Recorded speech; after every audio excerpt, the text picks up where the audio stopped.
Le livre du ciel, tome 7, 6 mai 1906. Le pain matériel est nourriture et vie pour le corps. Dieu est nourriture et vie pour l'âme. Les blasphèmes des créatures attirent sur elles les châtiments de Dieu. Étant dans mon état habituel, je me sentais rejetée à cause de la privation de mon Jésus. Il vint avec du pain pour m'en nourrir et me dit: Ma fille, au même titre que le pain matériel est nourriture et vie pour le corps, il n'est pas de partie du corps qui ne reçoive la vie du pain. Dieu est nourriture et vie pour l'âme. Par conséquent, il n'y a pas de partie de l'âme qui ne doive recevoir sa nourriture et sa vie de Dieu.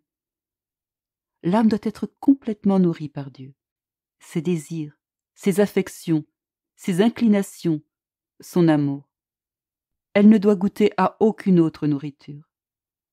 Mais ô combien d'âmes se nourrissent de toutes sortes de saletés et d'impudicité.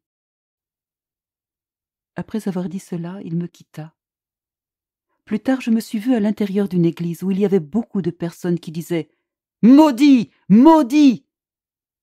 comme si elles avaient voulu maudire le Seigneur béni ainsi que les créatures.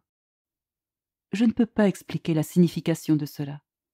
Je peux seulement dire que ces malédictions correspondaient au rejet de Dieu par ces personnes, de même qu'au rejet d'elles-mêmes par Dieu.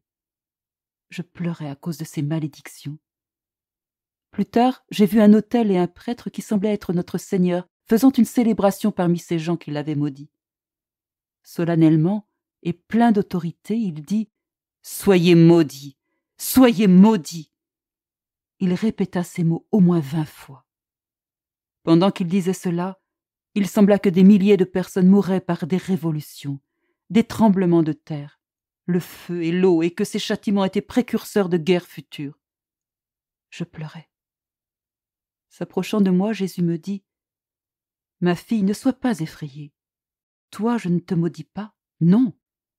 À toi, je dis « Bénis, bénis 1000 fois. Pleure et prie pour tous ces villages. »